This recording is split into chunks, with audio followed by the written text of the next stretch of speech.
Halo guys, ketemu lagi dengan Fityan, Stay Fit and Stay Young. Ketemu lagi di episode kedua, Ngobrol Sehat bersama narasumber-narasumber yang terpercaya di bidangnya.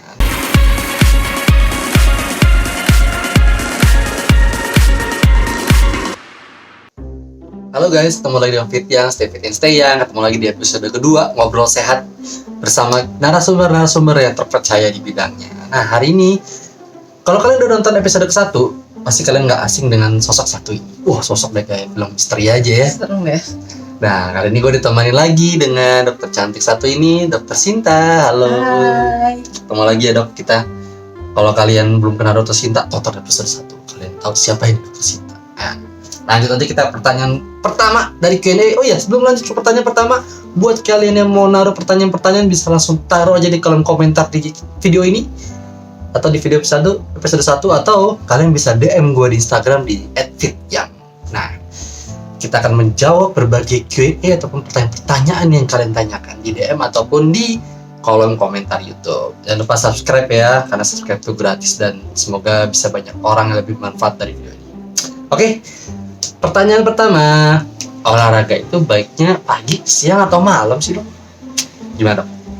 Oke, makasih pertanyaannya. Sebenarnya olahraga itu paling baik dilakukan saat badan kita lagi fit alias nggak terlalu capek. Artinya misalnya kalau kalian pilih olahraga sore-sore nih. Nah, pastiin kalau badan kalian itu nggak lagi capek, nggak lagi suntuk setelah kalian ngantor atau kuliah atau apa gitu. Nah, misalnya sempatin pas kalian pulang kantor, istirahat dulu, rebahan, atau tidur sebentar gitu sebelum olahraga. Nanti pas badan kalian udah segar, itu baru kalian start olahraga.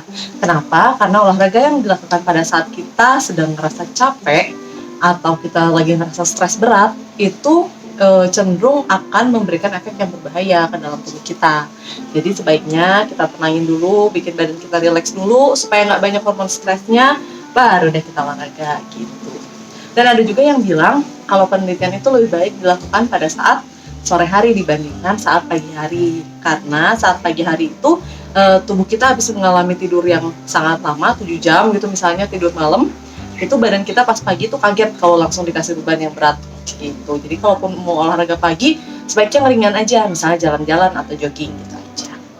Udah. Oh, soalnya ada kadang orang bertanya-tanya, kalau olahraga jam 10 malam, 11 malam itu gimana ya? Sebenarnya pilihan ya, nggak ada juga sih yang bilang olahraga malam itu pasti berbahaya, tuh nggak masalah. Asal dilakukan paling enggak 2 jam sebelum kalian tidur. Emang harus ya ke tidur? Kenapa? Karena kalau misalnya kalian olahraga, emang sehabis olahraga itu kita cenderung ngantuk ya karena capek. Tapi ada juga orang yang kalau habis olahraga itu cenderung nggak bisa tidur. Karena badannya tuh aktif gitu, lagi banyak hormon-hormon yang aktif. Sehingga untuk masuk ke fase relax sebelum tidur. Kalau kita mau tidur kan harus relax tuh ya, badan biar gampang masuk tidur. Nah, ada yang agak susah nih masuk ke fase relaxnya. Nah, itu nanti malah bikin dia jadi nggak bisa tidur, ujung-ujungnya begadang, ujung-ujungnya besok nggak fresh gitu. Jadi sudah menjawab. Nah, Fityan nih sudah menjawab belum? Olahraga baiknya pagi, siang, atau malam? Kalau gue sih enaknya kapan aja asal badannya nggak capek. Sesuai yang dokter Sinta tadi bilang. Sek, kita lanjut ke pertanyaan kedua. Dok, ada yang nanya nih, gimana cara ngilangin perut buncit? Gimana dok? Ini problem banyak orang ya, apalagi cowok-cowok. Cowok-cowok nih biasanya nih. Larinya pasti ke perut kan? Oke. Jadi gini, kalau kita tuh manusia, bedanya cewek sama cowok adalah deposit atau tempat menyimpan lemak paling banyak. Kayak tabungan. Emang ada tabungan, kita tuh punya tabungan lemak semuanya ya. Artinya makin banyak lemaknya makin kaya ya, tapi kaya lemak, bukan kaya duit ya. Sah dok. Jadi kalau misalnya cewek itu biasanya deposit lemaknya itu paling banyak di daerah panggul atau paha. Makanya kenapa cewek-cewek kalau gendut tuh Secure. paling banyak yang pahanya gede, ceweknya nggak muat, pantatnya gede kayak gitu kan. Kalau cowok biasanya perutnya buncit. Mau badannya biasa aja tuh, kalau dia nggak pernah olahraga kelihatan perutnya udah buncit aja. Mau badannya kecil perutnya buncit gitu. Caranya gimana sih untuk ngilangin perut buncit? Yang pasti diatur pola makannya. Jadi kalau kita mau apapun ya sebenarnya ya, ke arah kebaikan itu, misalnya untuk memperbaiki bentuk tubuh atau menurunkan berat badan, itu yang harus kita ubah adalah gaya hidup. Mulai dari diet dan aktivitas fisik terutama.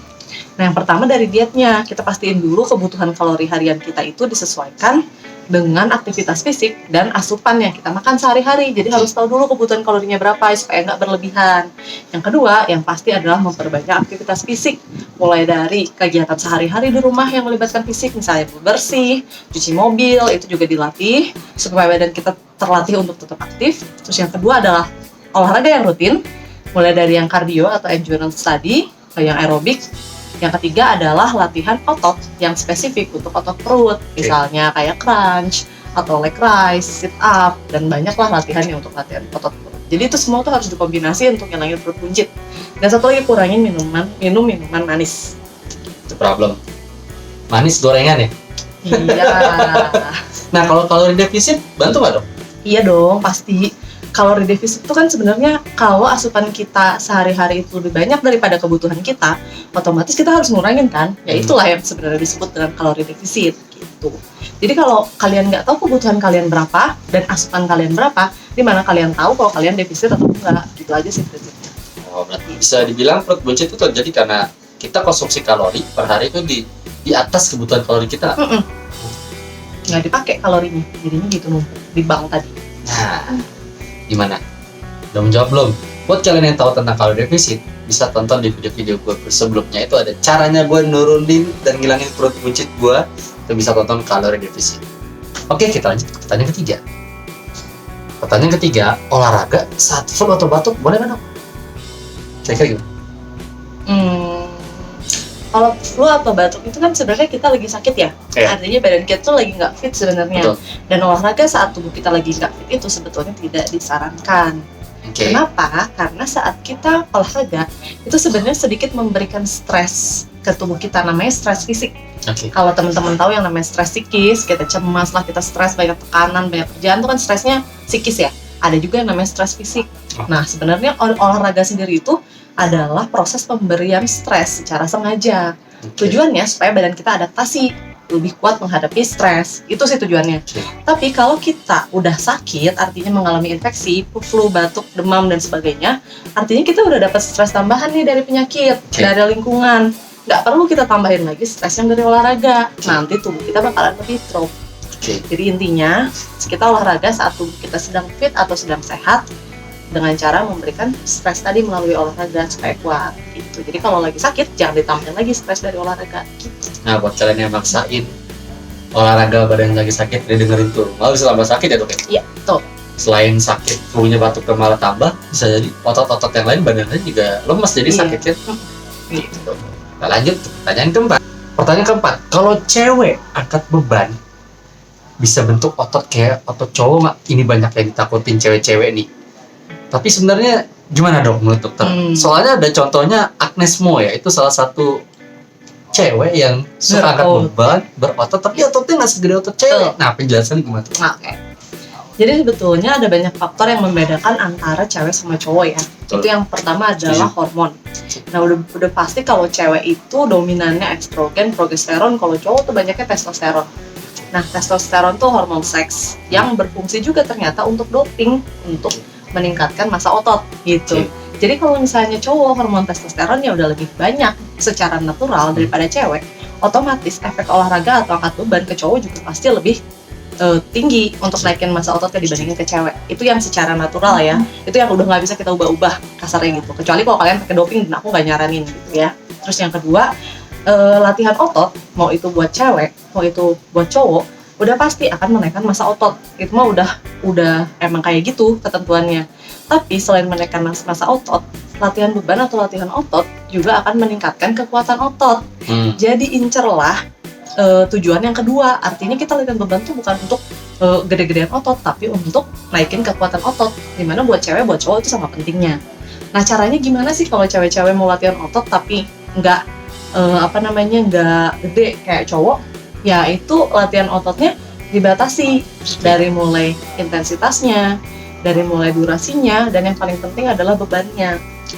Gerakannya sama aja gerakannya sebenarnya, tapi bebannya yang jangan terlalu berat, repetisinya jangan terlalu banyak, terus durasinya juga jangan terlalu banyak, sama itunya juga setnya jangan terlalu banyak gitu. Karena kalau kita makin naikin berat bebannya, kita tambah terus setnya, kita tambah terus repetisinya, itu otomatis akan makin gede ototnya. Jadi kita batasi aja sampai di batas tertentu, misalnya 3 set, satu gerakan repetisinya 8-12 kali itu udah cukup untuk latih kekuatan otot. Jadi buat cewek-cewek jangan berlebihan latihan otot. Gitu. Nah, jadi sudah menjawab kan pertanyaan tadi. Jadi buat cewek-cewek jangan takut ya, olahraga angkat beban itu otot kalian nggak akan segede otot cowok, apalagi segede otot aderai. Nggak akan sampai kayak gitu. Karena udah beda gitu soal penjelasan dokter. Kita lanjut ke pertanyaan berikutnya. Halo guys, kita masuk ke pertanyaan terakhir, yaitu aku udah sering sit up tapi perut nggak kempes-kempes. Nah, ini pertanyaan banyak banget. Biasanya yang baru olahraga nih pasti mulai dari sit up kan, tapi bingung perut nggak kempes. Gimana dok jawaban dari pertanyaan ini? Banyak banget nih nanya ini. Iya. Sebetulnya kan kayak tadi aku udah jelasin ya soal jenis-jenis olahraga, mau dia angkat beban atau resistance training dan juga aerobik, itu dua-duanya harus dikombinasiin. Artinya kalau kalian mau ilangin perut buncit itu nggak cuma dari sit up aja. Artinya kalian juga harus olahraga yang aerobiknya untuk latih endurance, untuk bakar lemak. Karena apa? Isi dari perut buncit itu isinya adalah lemak. Jadi kalau lemaknya itu nggak dibakar dengan cara latihan kardio yang di atas 60 atau 90 menit itu, maka pembakarannya juga nggak akan terlalu efektif gitu. Dan yang kedua adalah bisa jadi dari faktor diet juga kalian nggak mengurangi diet kalian secara signifikan. Artinya masih makannya juga tidak teratur, masih banyak makan gorengan, masih sembarangan makannya, itu juga ngefek. Terus yang ketiga adalah gerakan yang kalian lakukan saat sit up itu udah bener atau enggak, repetisinya gimana, udah teratur atau enggak, itu juga harus balik lagi diperhatiin gitu. Jadi ada banyak faktor sih, dan aku nggak bisa ngejawab karena masalah tiap orang itu beda-beda. Nah, gimana? Pertanyaannya sudah menjawab belum? Soalnya gini, kadang ada yang nanya dok, kalau mau perut kempes, cukup sit up doang gitu. Banyak banget yang nanya itu, atau cukup olahraga perut doang. Padahal kan nggak kayak gitu ya dok. Harus diimbangi dengan olahraga yang banyak juga ya, di seluruh badan ya maksudnya. Diimbangi dengan nutrisi juga seperti kata dokter tadi kan. Nah, gimana? Sudah puas belum dengan pertanyaan gimana sudah puas belum dengan jawaban dari dokter Sinta tadi? Kalau belum puas, langsung tanya lagi di kolom komentar. Jangan lupa share video ini ke teman-teman kalian supaya teman-teman kalian banyak menerima manfaat dari channel ini. So, sampai ketemu lagi di video-video fit yang berikutnya. Gua Fit yang pamit dan Dokter Sinta pamit. bye-bye. Dadah.